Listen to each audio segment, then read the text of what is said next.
Hi, എല്ലാവർക്കും ഇന്നത്തെ റേമയിലേക്ക് സ്വാഗതം. വചനത്തിലൂടെ നമുക്ക് ദൈവത്തിന്റെ സ്വരം ശ്രവിക്കാം. നമ്മളങ്ങനെ ശ്രവിക്കുന്ന ഓരോ വചനത്തിനെയാണ് റേമ വചനങ്ങൾ എന്ന് പറയുന്നത്. അപ്പോൾ ഇന്നത്തെ റേമ വചനത്തിന് വേണ്ടി നമുക്ക് പ്രാർത്ഥിച്ചൊരുങ്ങാം. ഒപ്പം തന്നെ നമ്മുടെ ഹൃദയങ്ങളെ നിർമ്മലമാക്കി ദൈവത്തെങ്കിലേക്ക് ഉയർത്താം. കേൾക്കുന്ന വചനത്തിലൂടെ നമുക്ക് യേശുവിന് സാക്ഷ്യം വഹിക്കുന്ന ജീവിതം നയിക്കുകയും ചെയ്യാം. നമുക്ക് പ്രാർത്ഥിച്ചു തുടങ്ങാം.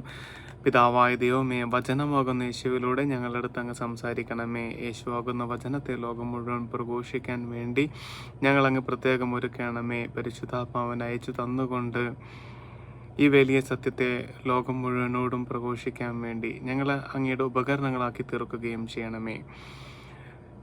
നമുക്കെല്ലാവർക്കും മാതാവിൻ്റെ മധ്യസ്ഥത്തിൽ ഏറ്റുചൊല്ലി പ്രാർത്ഥിക്കാം. നന്മ നിറഞ്ഞ മറിയമേ സ്വസ്തി, കർത്താവ് അമ്മയോടുകൂടെ സ്ത്രീകളെല്ലാം അനുഗ്രഹിക്കപ്പെട്ടവളാകുന്നു. അമ്മയുടെ ഉദരത്തിൻ ഫലമായ ഈശോ അനുഗ്രഹിക്കപ്പെട്ടവനാകുന്നു. പരിശുദ്ധ മറിയമേ തമ്പുരാൻ്റെ അമ്മേ, പാപികളായ ഞങ്ങൾക്ക് വേണ്ടി ഇപ്പോഴും ഞങ്ങളുടെ മരണസമയത്തും തമ്പുരാനോട് അപേക്ഷിച്ചു കൊള്ളണമേ. ആമേൻ. വചനത്തിൻ്റെ അമ്മയായ മറിയമേ, ഞങ്ങളിൽ വചനം നിറയാൻ നമ്മ നിരന്തരം അപേക്ഷിക്കണമേ. പാപികളുടെ സങ്കേതമേ, ഞങ്ങൾക്ക് വേണ്ടി അപേക്ഷിക്കണമേ. അപ്പം നമുക്ക് ഇന്നത്തെ വചനം കണ്ടെത്താം.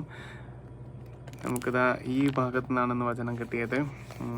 മാർക്കോസ് എഴുതിയ സുവിശേഷത്തിൻ്റെ 8-ാം അധ്യായത്തിൻ്റെ 20-ാമത്തെ വാക്യം. മാർക്കോസ് 8:20. 7 അപ്പം 4000 പേർക്ക് വീതിച്ചപ്പോൾ മിച്ചം വന്ന കഷ്ണങ്ങൾ നിങ്ങൾ എത്ര കുട്ടെ എടുത്തു? 7 എന്നവർ മറുപടി പറഞ്ഞു.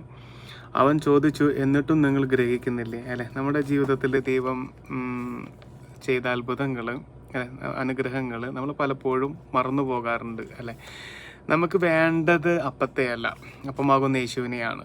അതായത് നമ്മുടെ ഭൗതിക ജീവിതത്തിലുള്ള കുറേ നന്മകൾ നമുക്ക് ആവശ്യമുണ്ട്, ജീവിക്കാനൊക്കെ ആവശ്യമുണ്ട്. ഒപ്പം തന്നെ നമുക്ക് നമ്മൾ ആത്യന്തികമായിട്ട് നേടേണ്ടത് ദൈവത്തെയാണ്, യേശുവിനെയാണ്, പരിശുദ്ധാത്മാവിനെയാണ്.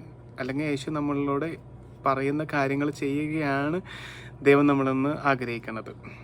അല്ലാണ്ട് നമുക്കിപ്പോൾ ഇതൊക്കെ നമുക്ക് വേണ്ട ഭൗതികമായ സമ്പത്തും കാര്യങ്ങളും നമ്മുടെ സമാധാനവും നമ്മുടെ രോഗമില്ലാത്ത അവസ്ഥയൊക്കെ ദൈവം നമുക്ക് തരും, നമുക്ക് യേശുവിന് വേണ്ടി നമ്മൾ പ്രവർത്തിക്കുകയാണെങ്കിൽ.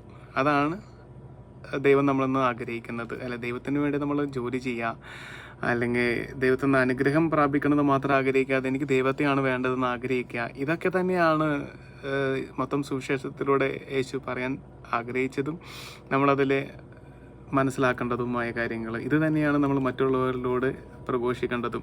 അനുഗ്രഹത്തിന് വേണ്ടി മാത്രമല്ല യേശുവിനെ സമീപിക്കേണ്ടത്, യേശുവിനെയാണ് എനിക്ക് വേണ്ടത് എന്ന ബോധ്യത്തോടെ വേണം നമുക്ക് യേശുവിനെ സമീപിക്കാൻ, വചനത്തെ സമീപിക്കാൻ.